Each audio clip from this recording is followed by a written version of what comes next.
Bismillahirrahmanirrahim. Bismillahirrahmanirrahim. Assalamualaikum warahmatullahi wabarakatuh.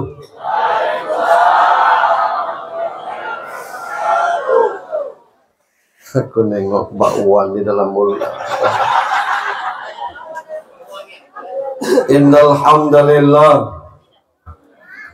Alhamdulillahilladzi khalaqakum min nafsin wahidah tsummal ladzi khalaqal mauta wal hayata liyabluwakum ayyukum ahsanu amala.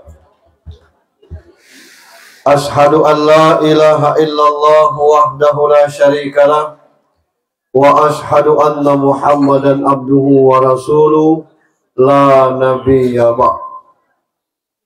Allahumma salli wa sallim wa barik ala sayyidina Muhammad ibn Abdullah wa ala alihi wa sahbihi wa mawala.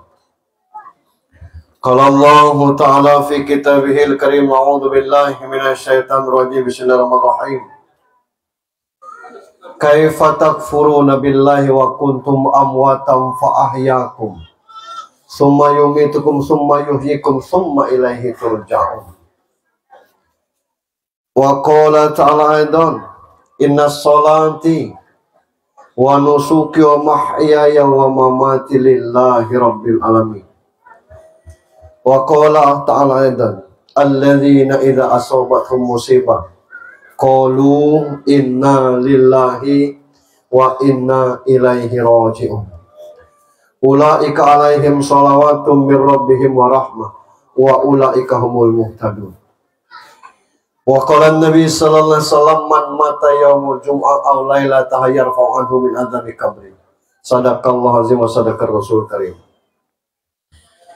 Anak-anak menantu almarhumah yang kita hormati dan dirahmati Allah, Bapak Imam Khatib Bilal Gharim Masjid Al-Ars yang kita hormati, Ketua RW, Ketua RT yang kami hormati, pengurus dan seluruh anggota Ikatan Sukaduka yang kami hormati, bapak-bapak, ibu-ibu, tazin sekalian yang dirahmati Allah Subhanahu wa ta'ala. Siapapun kita akan dihadapkan dengan dua takdir. Yang pertama namanya takdir mubram, yang kedua takdir mu'allaq. Yang kita punya kuasa untuk merubahnya yakni takdir mu'allaq. Misalnya kita butuh huruf, ikut paket A, insyaallah akan diajarkan kepada kita huruf-huruf, langsung dibimbing untuk bisa mengeja. Pernah dahulu ada gambarnya, ada hurufnya, diajari BA, ba, BI, B, kaput, karena gambarnya babi. Nah ya, kita maklumi karena belum paham. Kalau dia tidak belajar, tidak akan berubah. Sama kalau kita patah, tidak ada urusan, kita tidak mau ngurus untuk berurut misalnya, atau lewat ilmu kesehatan dengan digip atau pasang pen, ya kita akan selamanya patah.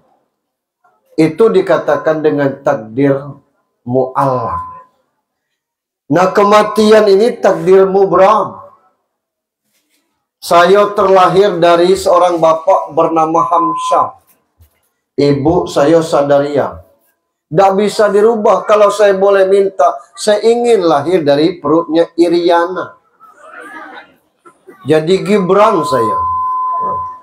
Buruk-buruk wapres kita. Kalau menang MK nih. Masih nunggu itu. Besok matahari bakal muncul, tidak bisa dirubah itu kalau belum kiamat malam ini. Itu namanya takdir mubram. Nah, kematian ini bagian daripada takdir mubram yang kita tidak bisa mengelaknya kecuali ajal belum sampai. Kalau ajal sudah sampai, tidak bisa. Nah, hadir kita ke sini ini dalam rangka takziah tasliyah, penguatan kepada anak-anak almarhumah. Ini malam ini luar biasa nih. 3 malam ini, malam pertama sebelum malam ini, 2 malam sebelum, saya di Kinabalu. 2 orang dia punya anak, ibunya juga meninggal dari keluarga Batak juga. Itu. Anak pertamanya belum nikah, anak keduanya belum punya jodoh. Malam tadi di Kemang Manis, model itu tuh, anaknya 2, baknya meninggal, maknya masih hidup. Anak yang tertua umur 30 tahun belum nikah. Nah, malam ini 2019 bapaknya meninggal. Kemarin pagi atau pagi tadi ibunya meninggal. Ini ujian yang sangat berat. Bukan ujian kepada anak almarhumah, tapi ujian kepada kita. Kadang-kadang kita ini salah menafsir ujian ini. Maaf, ada jando ditinggal oleh suaminya, berjalan ke warung bawa anak 3. Kita makan lontong, ngomong dengan kawan, kesian dia nih. Jando anak 3, lakinya meninggal. Itu. Kata yang tuh, berapa anak? Anaknya 7, 4 tinggal di rumah, yang 3 ini dibawanya. Yang diuji Allah tuh bukan jando itu, kita ngop makan lontong, cumalah bungkus 3 bungkus kasih ke anak jando. Itu mestinya ujiannya. Itu yang kadang-kadang kita tidak terespon tuh. Masuk saya juga mungkin. Nah itu kita belajar hidup ini luar biasa. Sebanyak ini kita hadir di sini, artinya almarhumah ini orang yang bermasyarakat. Ada orang yang kalau kita takziah Pak, sepi orangnya. Yang datang tuh justru orang luar. Sampai-sampai kita bertanya, orang Seko mana? Dalam maknanya kuat-kuat kan? Dia omongnya, yang meninggal sombong. Oh, berangkat kerja cus, balik kerja sub, masuk tidak bersosialisasi, apalagi masuk ikatan suka duka. Nah, yang model ini pas mati galak sepi itu.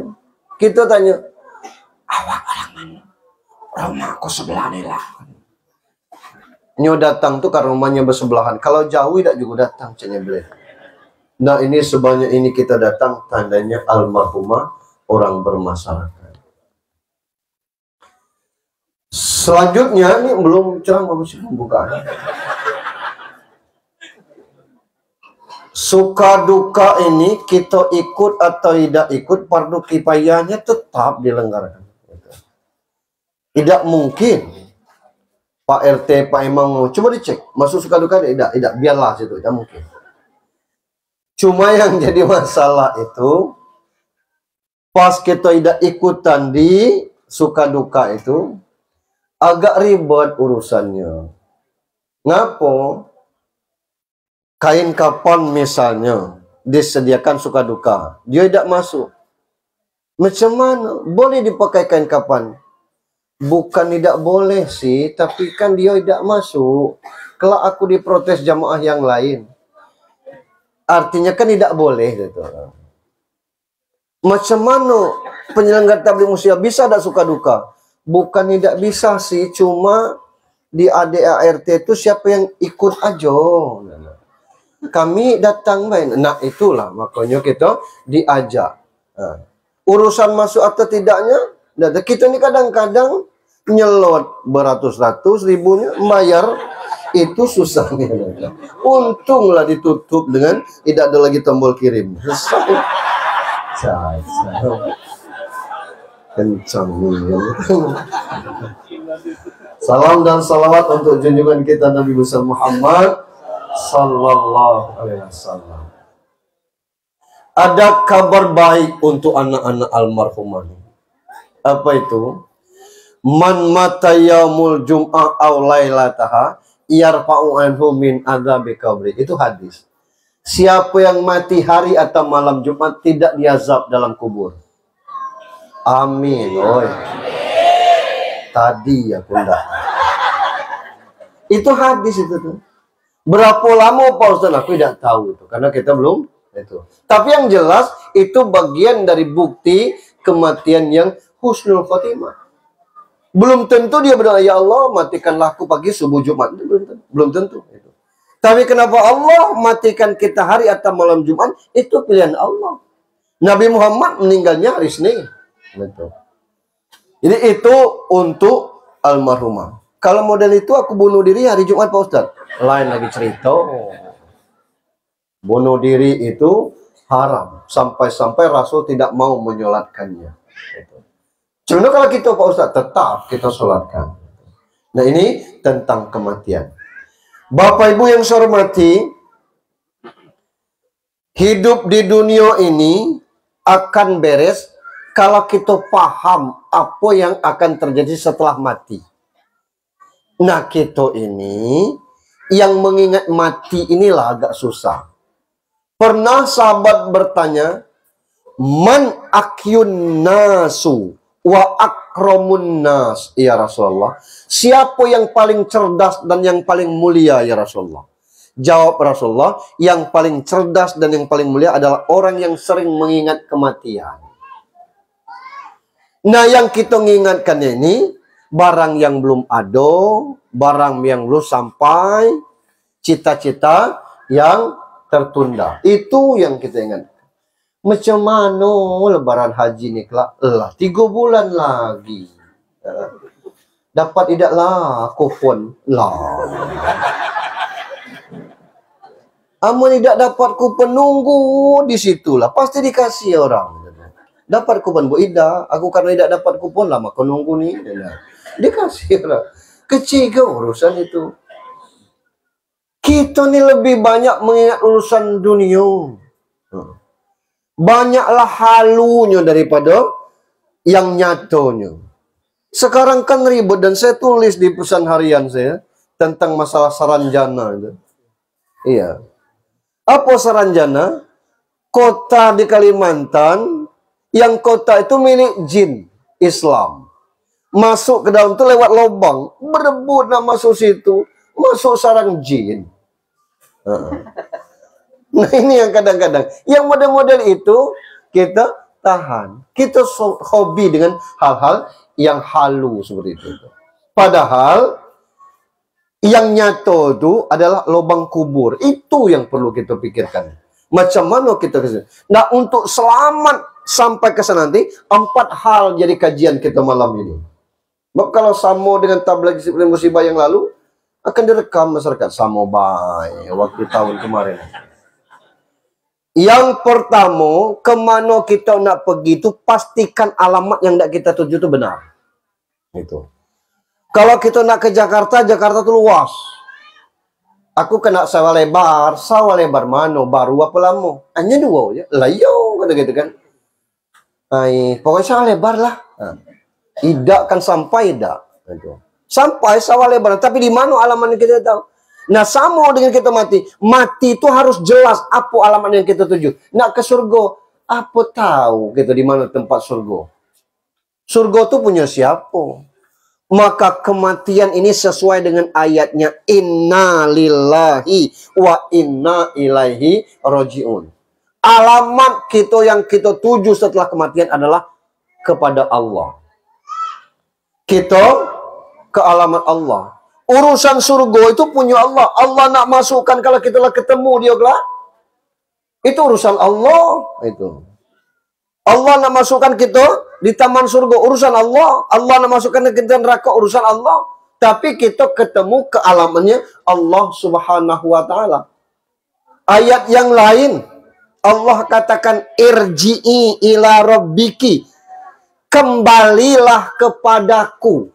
Allah manggil balik ke dia. Padkhuli fi ibadi, masuklah ke dalam komunitas hambaku. Itu yang top itu tuh. Allah ngomong kita ini hambanya, bukan kita ngomong hamba Allah. Itu nyumbang cuma 2.000 hamba Allah. Itu hamba Allah, hamba pelit. Itu. Yang ngomong hamba Allah tuh Allah. Nah kita nih ngaku-ngaku tidak boleh itu. Itu yang harus kita tuju. Macam mana caranya? Ayat sebelumnya. Ya ayyatuhan nafsul mutmainnah. Kalau nak balik menuju Allah tuh, kuasai dulu diri agar kita ini bagian dari pemilik jiwa yang tenang. Apa alasan kita tenang, tidak tenang? Itulah Allah marah kepada kita. Kaifa takfuru nabillah. Cemano kamu ini masih ngapir juga nih? Wa kuntum amwatam fa ahyakum. Dulu kamu tuh mati. Tidak ada kita nih dulu. Alam ruh itu kan tidak tahu kita tuh. Alam kandungan mana kita tahu. Allah hidupkan maka kita tercogok di dunia nih. Gitu. Wa kuntum amwatam fa ahyakum. Kelak kamu mati kami hidupkan lagi. Wa ilaihi turja'un, kepada kami kamu balik. Nah kita kadang-kadang tidak pernah sadar bahwa hidup kita ini bukan penduduk bumi Pak. Aslinya kita nih penduduk surga.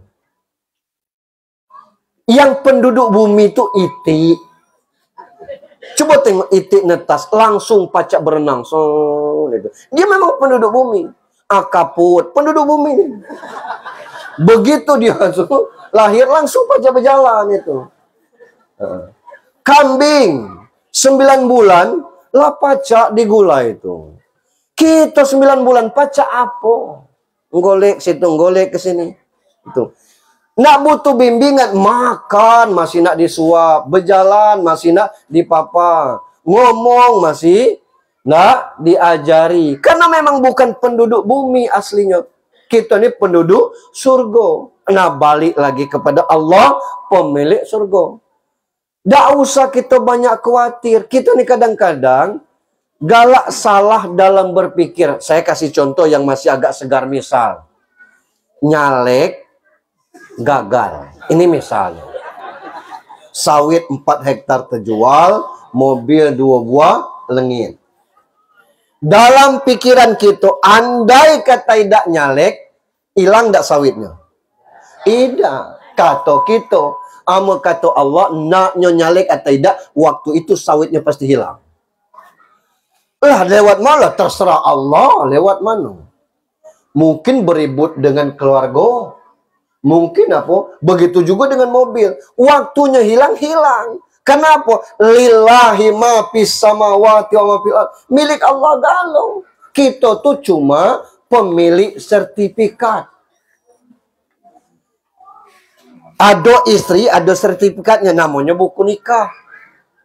Dan untungnya itu seumur hidup. Tidak ada berlaku 5 tahun. Tidak ada. Kita punya mobil, diakui itu karena BPKB-nya punya kita. Nah ini sesungguhnya punya Allah. Allah titipkan kepada kita. Anak tuh punya Allah, tapi Allah titipkan kepada kita lewat akte nikah namanya. Kita ni galak berkaji, tidak berdalil. Sering saya kasih contoh, misalnya sulit dapat anak tino. Lahir pertama lanang, lahir kedua lanang, lahir ketiga lanang. Bagi yang 4 lanang galau. Kata orang pelihara anak tino. Pelihara anak orang untuk pemancing. Lahir yang keempat bisa jadi tino, bisa jadi lanang itu. Bukan karena melihara anak orang. Lahir anak pertama tino, yang kedua tino, yang ketiga tino. Pendeknya langka anak tino ini. Macam mana lah pada anak lanang. Pelihara anak orang. Gitu. Secara logika ini akan terbantah. Misalnya macam mana kalau tidak punya bini. Apa melihara bini orang? Anak kan terbantah dia kan. Tidak bisa kita jadikan dalil hal-hal yang demikian maksud. Allah kasih tino, terima tino. Allah kasih lanang. Aku apa baik Tuhan, aku terima. Ya, jangan. Itu enggak jadi bencong tuh. Apa baik itu tuh. Lanang-lanang, tino-tino. Ini dia kata, ini anak alang. Allahu Akbar. Susah kan? Jadi pertama, supaya kita bisa balik kepada Allah tuh, tenangkan jiwa. Macam mana jiwa ni pacak tenang Pak Ustadz? Tidak ada alasan kita tidak ikhlas, termasuk anak almarhumah. Ngapa? Kita ni nyawa kita pacak narik nafas ni baik karena Allah. Apa yang kita tidak ikhlas?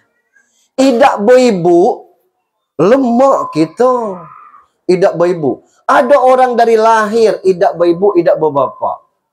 Bisa selamat, bisa selesai. Saya pernah di Rawa Makmur, Pak. Lama saya ingat ini. Kelang 6 bulan mak baknya tertinggal. Hampir mirip lah dengan ini. Anak tertuanya tuh kerja pula di Jakarta. Yang tinggal di Rawa Makmur itu SMA, SMP, SD. Sambutan ahli rumahnya pilunya. Kasih penguatan dengan anak tiga ni Pak Ustadz. Macam mana lah. Ayuknya nih balik ke sini, tidak ada kerja, tinggal di situ, tinggal adik-adik ini. Saya bilang hidup pakai cara dulu, jangan hidup pakai cara sekarang. Apa cara dulu? Jangan berat pantat, jangan berat tangan. Ngapa tidak berat pantat? Kita bertetangga. Orang depan ini rumahnya kosong, hari hujan, pakaian terjemur, angkat, lipat. Yuk, ini pakaian tadi. Hari hujan lah kami angkat. Alhamdulillah, ayuklah cemas kalau hujan tadi. Sudah kamu makan? Sudah, yuk. Gulai po. Alhamdulillah, gulai mie. Dia kasih gulai. Apa misalnya ada tamu ribet dan sebagainya? Datang. Maaf yuk, boleh aku bikin teh untuk tamu yuk. Pacak kau, bisa yuk.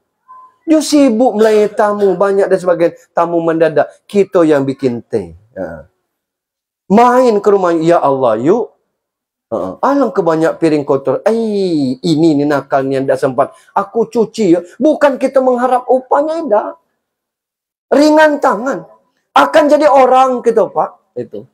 Ini kadang-kadang kita nih, ponaan kita datang ke rumah. Kita suruh, makan. Makannya dia. Piring bekas makan di situlah. Jangan kan tidak batu kita. Baju geriti, kata-kata. Hidahnya nolong kita. Nah ini maksud saya akan sukses ya. Ada orang nak balik ke dusun, balik lebaran, aku nunggu rumahnya om. Insyaallah kunci barang-barang berharga dibawa. Tidak ada yang berharga, ayo kamu lah bawalah kata kita. Itu kita tunggu rumahnya aman, orang juga balik nyaman. Insyaallah Pak. Sebab janji Allah tuh faman ya'mal mithqala dzarratin khairan. Kebaikan sekecil apapun itu akan Allah balas. Bukan balasan dari yang bersangkutan, tapi balasan dari Allah Subhanahu wa ta'ala. Nah, jiwa yang menjadi tenang macam mana? Balikkan lagi kepada Allah. Innani anallah, la ilaha illa ana, fa'budni, aqimis shalah li dzikri. Akulah Allah, kata Allah, yang membolak-balikkan langit bumi, memberi dan mencabut kerajaan kepada siapa yang dia kehendaki. Sembah aku, kata Allah. Aqimis shalah li dzikri. Dirikan solat untuk mengingatku. Sepertinggal bapak, ibu, yatim piatu, tidak juga terketuk nak solat, Allah juga benci dengan kita. Nah, sesungguhnya kita ini hanya butuh mengerjakan solat. Selebihnya sudah diatur oleh Allah Subhanahu wa ta'ala. Kita tidak punya duku. Berkilo-kilo makan duku, nggut terdemam. Lah jadilah tu. Kalau orang bermobil, Pak Ustaz, kita tidak perlu bermobil, telpon Grab. Dia jemput, dia hantar. Tidak perlu pakai garasi. Itu. Mobil lah tu, selama sekian jam itu kita nyewa, itu mobil kita. Ke kanan, kata ke kanan, ke kiri, ke kiri. Itu. Berhenti di sini, nunggu dia tu. Nah ini luar biasa. Nah kalau kita nak nuan ni kadang-kadang repot. Jadilah itu Allah sudah kasih kepada kita. Apa yang bikin kita tidak tenang? Yang bikin kita tidak tenang ini berharap sesuatu yang lebih dengan tidak mensyukuri apa yang ada. Kalau kita tengok modis, ya masih kecil-kecilnya Pak Ustaz. Urusan kecil, urusan besar itu Allah sudah akan jago anak-anak almarhumah. Tinggal model kita nih, sanggup dah kita nengok 4 beradik ini terlantar. Nah, kalau tidak sanggup, itu bagian daripada kewajiban kita juga sebagai manusia. Yang kedua, kalau nak selamat balik ketemu Allah tu, hafal rutenya. Amai dah hafal rutenya, nyasar kelak. Google Map itu galak ngicu. Lah tahu kita di jembatan, belok kanan, belok kanan apa jembatan ini nih, kata-kata kan.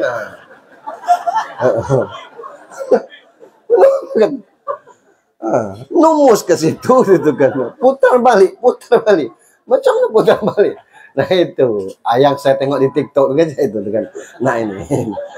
Itu. Banyak nih itu kan, TikTok itu kan hafal kalau jalan lurus, jangan ke kiri, di situ rumah janda. Tahu dia. Entah macam mana dia paham tentang itu. Nah, rute kematian sudah dimulai oleh almarhumah dengan kematian yang husnul khotimah. Mati hari atau malam Jumat itu kan itu tadi. Tidak ada kita nak pacak milih kapan kita mati, di mana kita mati. Sebab 3 rahasia kematian itu disembunyikan adalah asbab, amwat, amkan. Apa sebab kematian? Kemarin kata Adinda Saddam, beliau sangat sehat, masih ngobrol. Sakit pala lah, banyak orang berperban palanya. Tidak meninggal. Tetangga kami Bumi Ayu 5 kemana tu? Sudah melamar anak bujangnya ke Kelurahan Kandang sinilah. Balik itu berkeringat banyaknya. Habis itu orang umumkan di masjid telah meninggal. Jangan main-main, kata orang. Meninggal macam mana? Dia melamar anaknya lah balik, kata orang. Balik dari itu. Sakit apa? Tidak ada sakit. Duduk di kursi meninggal, berkeringat banyak. Tidak pakai sakit-sakit pala. Itu tuh. Jadi tidak tahu kita sebab kematian. Cuman penyebab kematian itu ajal. Ada tandanya mati apa? Ada lah. Apa tanda? Kullu nafsin. Asal bernyawa pasti akan mati. Siap-siaplah kita. Ya bukan cah itu. Lebih jelas. Lebih jelasnya umur. Kalau umur lah 60, siap-siaplah. Karena umur Nabi 63. Lalu juga tahu. Ya Allah Pak Ustaz, aku 63. Tinggal masjid kena. Itu tanda-tanda lah. Apa lagi yang kita tidak? Tanda-tanda lagi.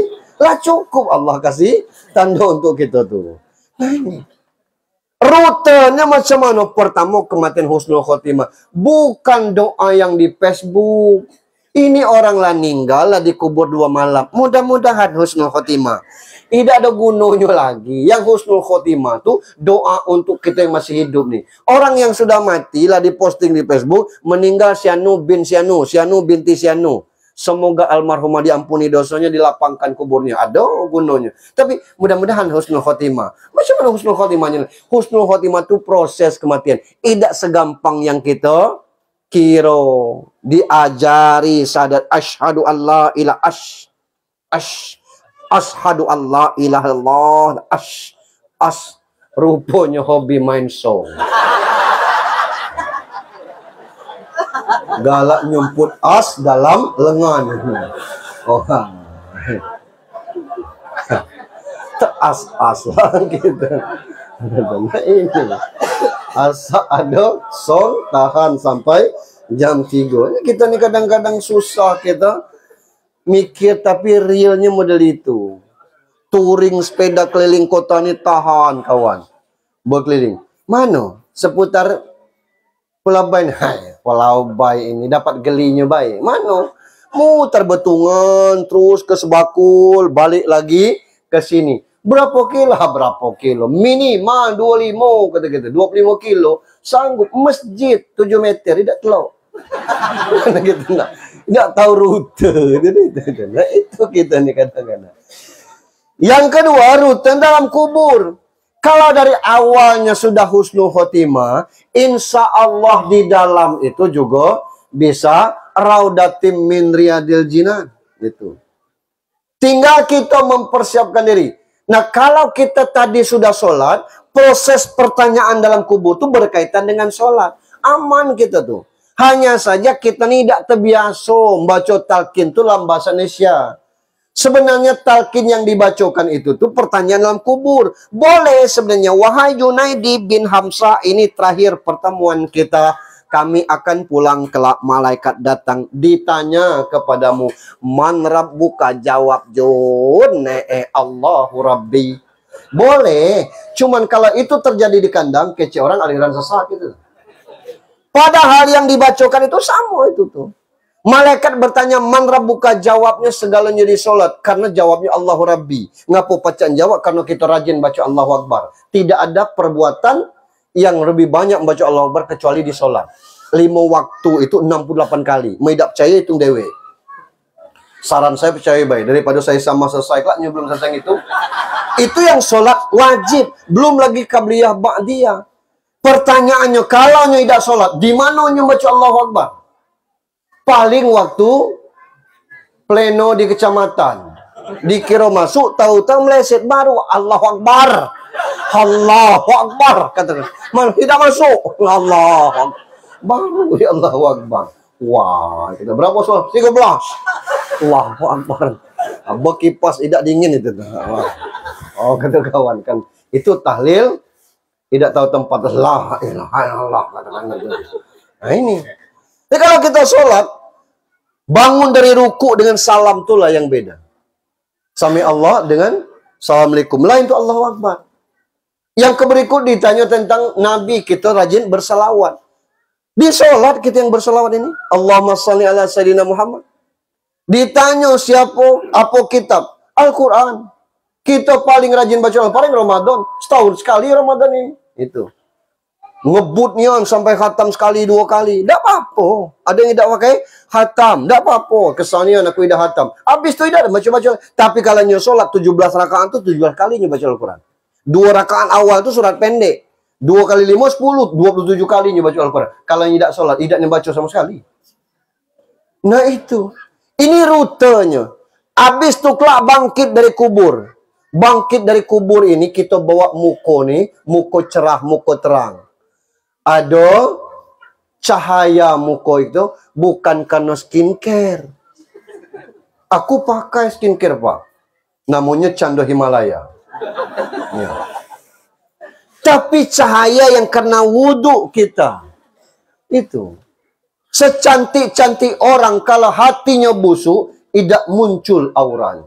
Sehitam gelam apapun orang, kalau hatinya putih, akan muncul auranya. Maka kata orang Rejang, cantik itu dari dalam, inner beauty. Bahasa Rejang. Cantik dari dalam. Nah, kalau kita berwuduknya tidak pernah, itulah muka kita galak kusut. Apa cahayanya di situ kelak? Karena tidak pernah bersentuhan dengan wudhu. Itu rutenya kalau. Lalu kelak berbaris di padang mahsyar. Itulah Adinda Sadam ngampai tadi. Ada tak kira-kira yang merasa almarhumah ini tersakiti hati kita? Nggak ada atau tidak, mohon berkenan dimaafkan. Ikhlas, ikhlas kata kita. Selesai urusannya. Aku karena malu ke orang, aku anggap ikhlas tadi itu. Lah salah dewe. Tanggunglah dosanya. Jadi jangan sampai urusan dunia ini sampai nanti di padang mahsyar. Sesama kita itu namanya dosa sesama manusia. Diselesaikan dengan halal bihalal. Kesalahan sesama manusia. Itu. Selesaikan dengan halal bihalal. Dosa manusia dengan aparat itu melanggar namanya. Selesaikan dengan berunding. Berunding kah? Itu kalau dengan aparat tidak dikatakan dosa, itu melanggar namanya. Yang sesama kita ini berdosa, selesaikan dengan halal bihalal. Tidak segampang itu Pak Ustadz. Nah itu yang bahaya. Buka surat Al-A'raf 99. Huzil afwa wa'mur bil urf wa'rid anil jahilin. Kasih maaf. Ajak berbuat baik. Menjauhlah dari orang-orang yang bigal. Apa orang-orang yang bigal? Ribut gara-gara gap. Nyona masuk balak 6, mandannya nutup misalnya kan. Nah. Ini nah. Berhenti main ini. Lah berhenti kita kawan. Ribut gara-gara itu kan. Nah, diselesaikan Pak RT. Bermaaf-maafan dan sebagainya. Selesai, keluar. Yang tadi bersalah keluar, yang tadinya kurang bersalah ditanya. Cuman lalapang. Tidak segapang itu Pak RT. Bengkak sini nih. Nah, itulah orang-orang yang bodoh. Jangan diijo lagi. Orang lah minta maaf baik-baik dan tidak dimaafkan juga bersego. Urusannya tidak sampai di sini, sampai di akhirat. Itu dosa kepada sesama kita, maka halal bihalal. Kita mati ini, kita hidup ini, tidak ada yang tidak berdosa. Tapi Allah Maha Pengampun. Yang dosa dengan Allah, sholawatu hamsun. Sholat 5 waktu itu penghapus dosa dari maghrib ke isya, isya ke subuh, subuhlah diampuni. Subuh ke zuhur, waktu zuhur. Jumu'atu ila jumu'ati. Jumat ke Jumat, cara Tuhan ngampuni dosa per minggu. Ramadanu ila Ramadan. Ramadan ke Ramadan, dosa tahunan. Kemudian haji, dosa seumur hidup. Itu yang dosa kepada Allah. Itulah Allah katakan Idul Fitri kembali suci, dosa yang kepada Allah. Fitrah itu suci, pemilik aslinya fitrah itu bayi. Kullu mauludin yuladu fitrah. Tiap-tiap anak yang lahir suci. Ngapa dikatakan suci? Ada tandanya. Bayi itu 3 tanda. Yang pertama, bayi itu cuma pacak menangis. Yang kedua, bayi itu tidak berdosa. Yang ketiga, bayi itu jujur. Nah, makanya sesama kita begitu mendengar lantunan talbiyah, apalagi dari Muammar ZA atau dari almarhum UJ Jepri Buhari,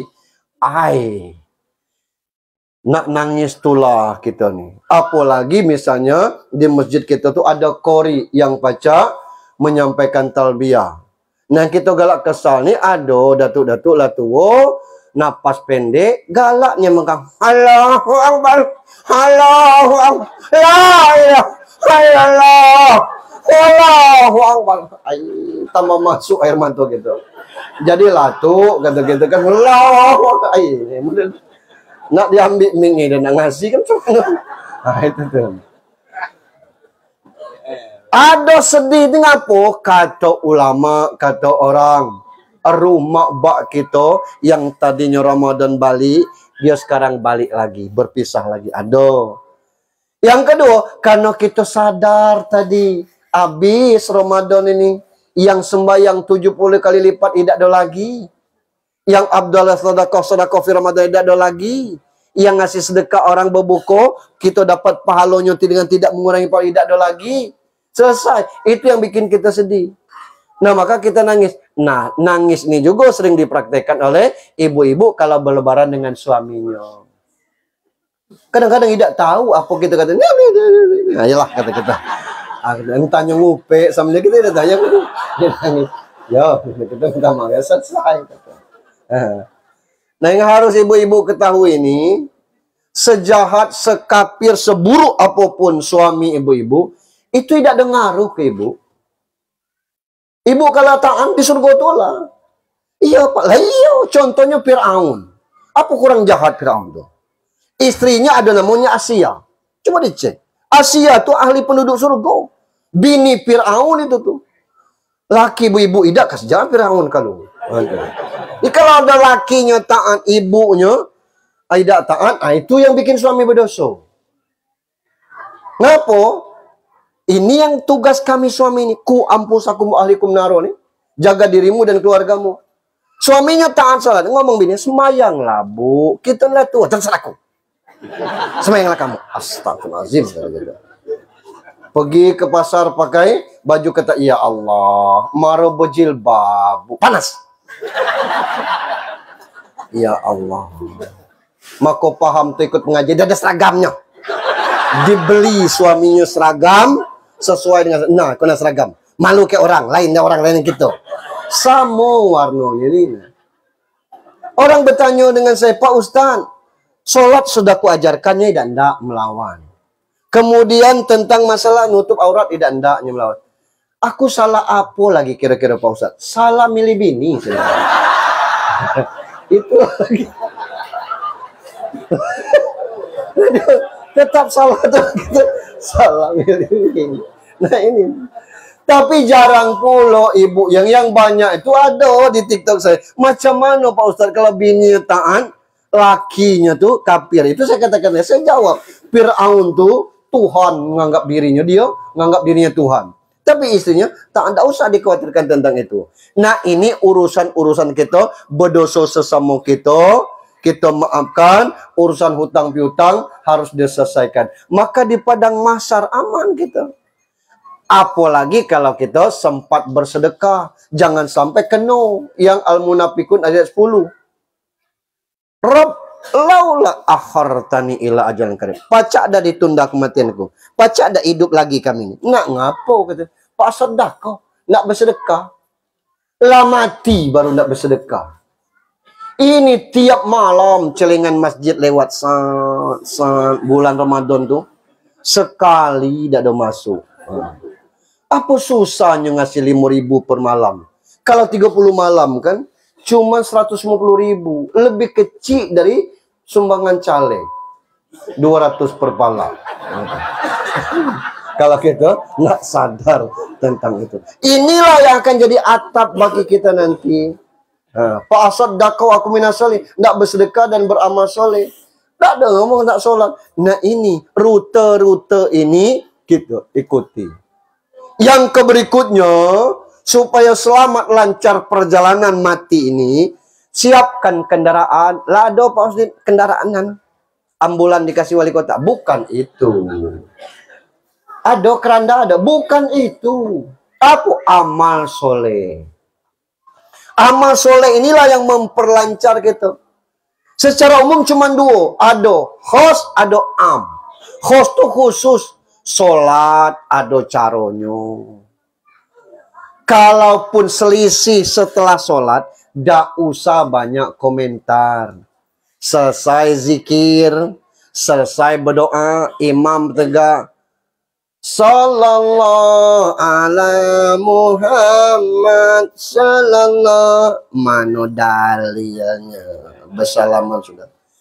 Mulailah kita beribut dalil.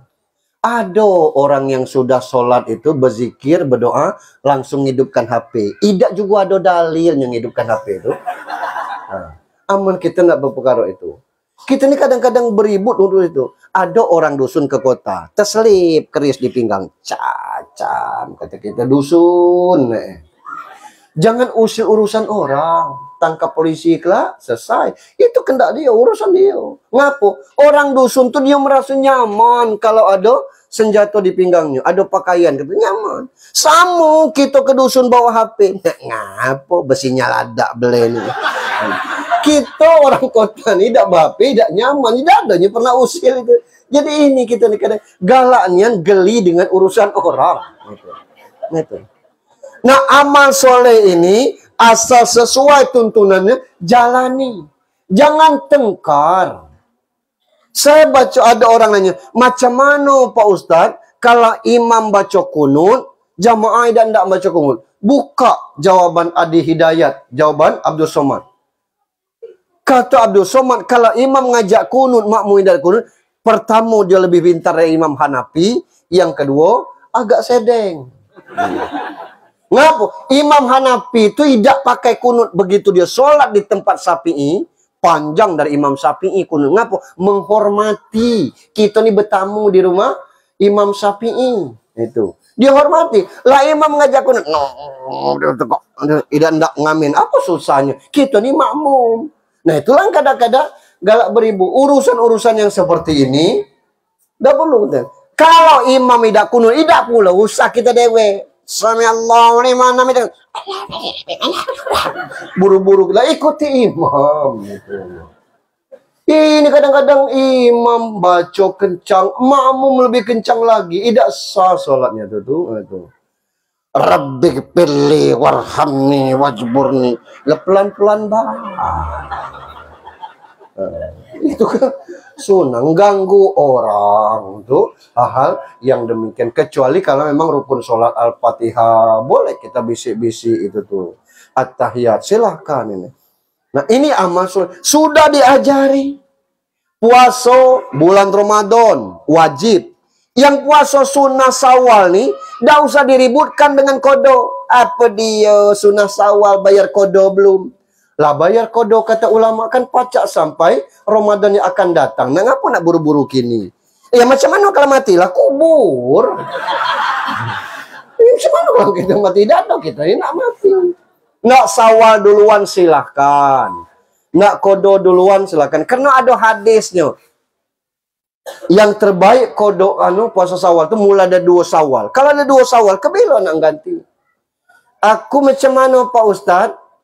Sempat tidak puasa beberapa hari. Itu bayar fidyah apa kodo?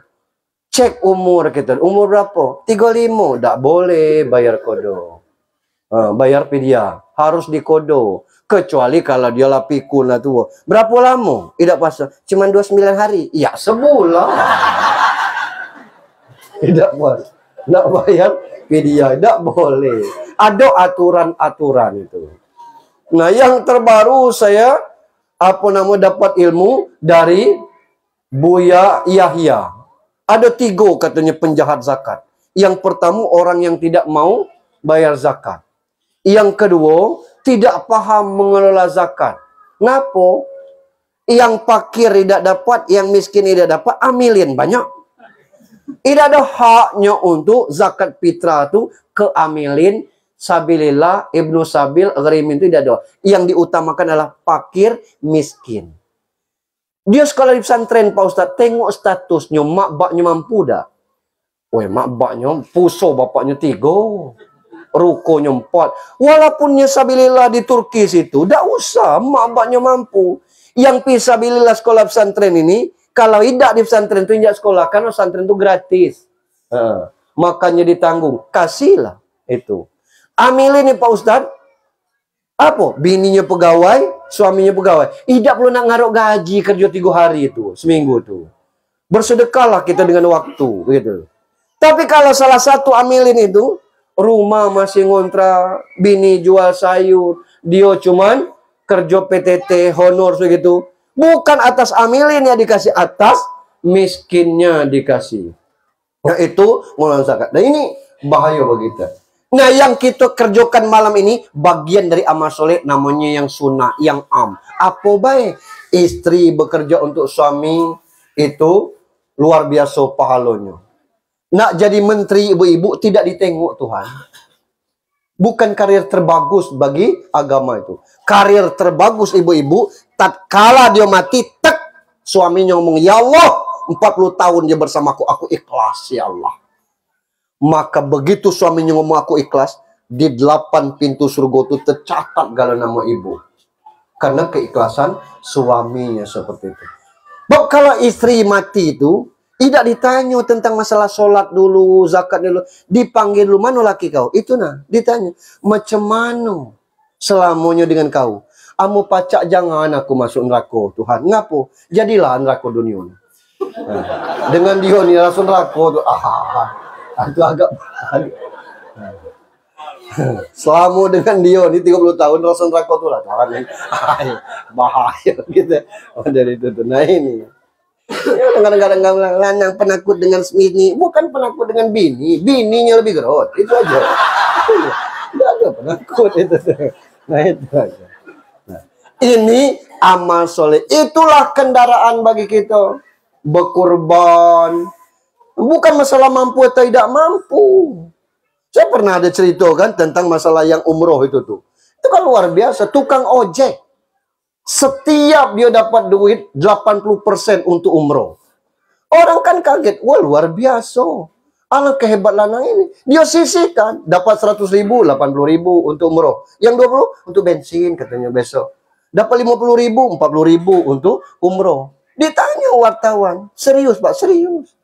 Boleh kami main ke rumah? Boleh. Katanya. Pergi ke rumah-rumah. Buruk lantai tanah. Masya Allah. Luar biasa Bapak. Apa motivasi Bapak sehingga dana ini untuk umroh? Dipanggil bini, bu, sini. Ngapa? Ini bini saya umroh namanya. Oh. Bini.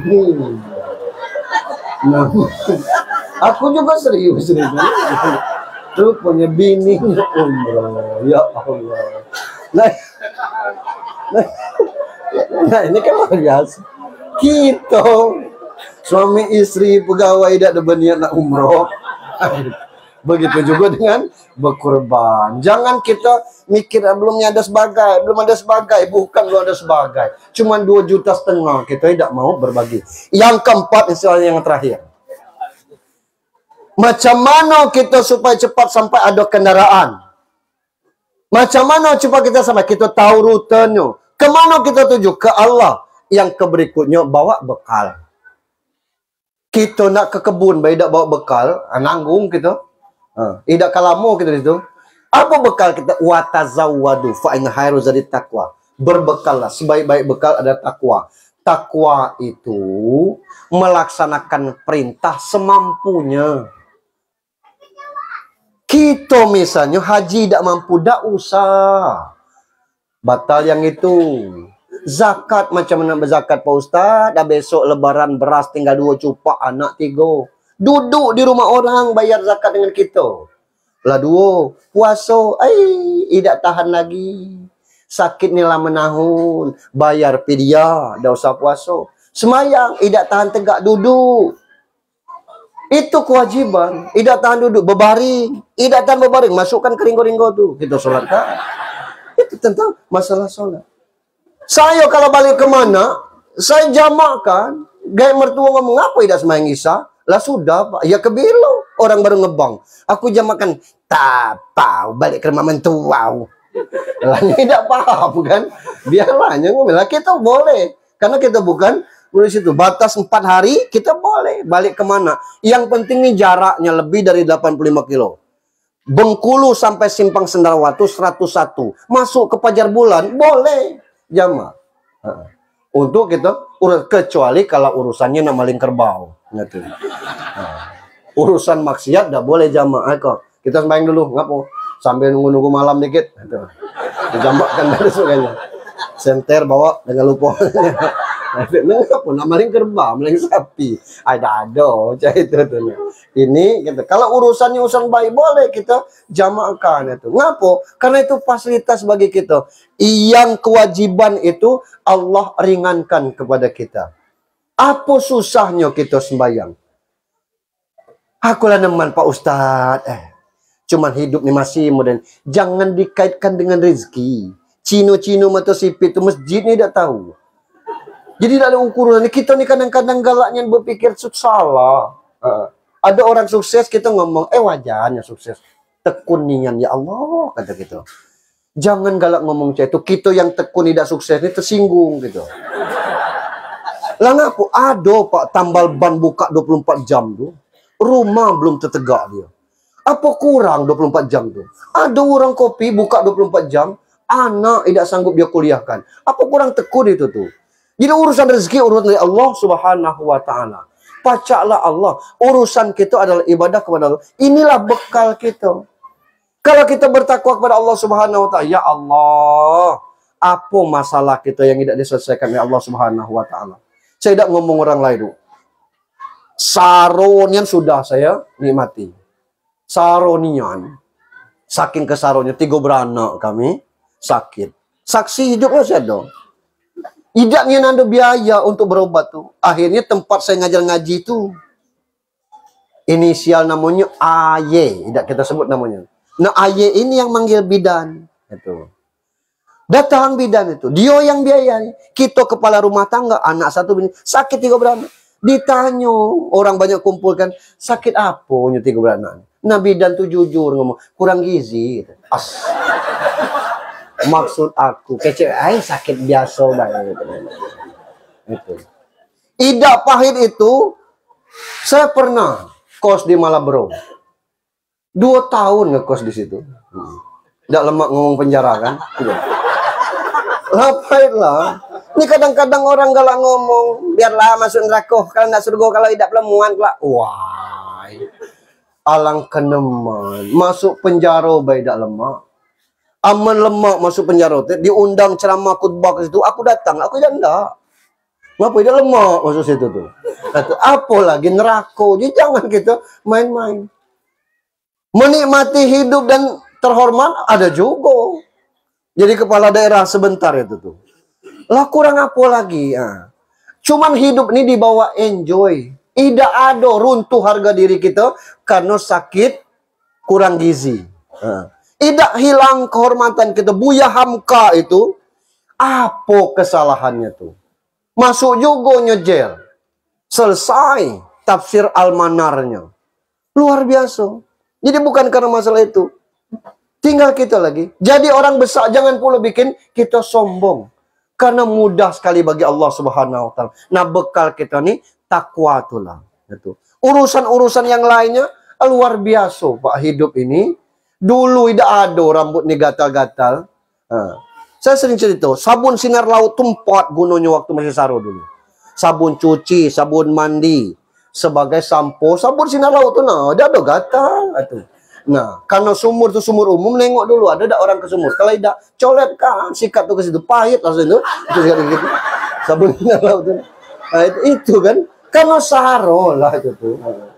Berusaha Pak, wallahi Lebaran 3 hari lagi ngajar ngaji. Pas selesainya hitungan 1 bulan menjelang 3 hari Ramadan itu, gitu. Nunggu selesai ngajar ngaji, lah selesai Jun selesai yuk. Mengapa belum balik? Lah sebulan yuk. Woi maaf, lu pacar ayo ngasih gaji nih. Yalah kata gitu. Kalau besok tidak, lusa tidak selesai Lebaran. Wah ya Allah, kita ngarap itulah dan sebagainya. Gitu. Masih hidup orangnya Pak. Cuman bukan di sini. Ini kondisinya. Jadi kalau urusan-urusan yang Saro tidak ada, jadi alasan bagi kita untuk hal-hal demikian. Insya Allah, Allah selalu kasih jalan keluar bagi kita untuk hal demikian. Nah, tinggal kita bertakwa kepada Allah Subhanahu wa taala. Urusan-urusan yang lain pacaklah. Saya pikir demikian. Malam besok masih ada, malam besok masih ada. Saya menyampaikan yang belum pernah tersampaikan. Mudah-mudahan almarhumah dengan meninggal di subuh Jumat menjadi catatan tersendiri sesuai dengan hadis Nabi. Dan kita pun insya Allah wafatkan dalam kondisi husnul khotimah. Saya pikir demikian. Saya Ujiha dan